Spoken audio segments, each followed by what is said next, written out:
Hello guys, today I have got the OnePlus Nord 6 and we are going to customize the quick panel. The customization of the quick panel is very important when it comes to your comfortable use. How to do that? At first you need to open this control panel by swiping from the top right corner to the middle.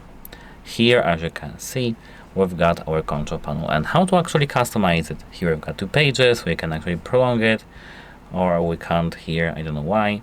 But how to edit this? Tap this pen icon right there, and here tap got it.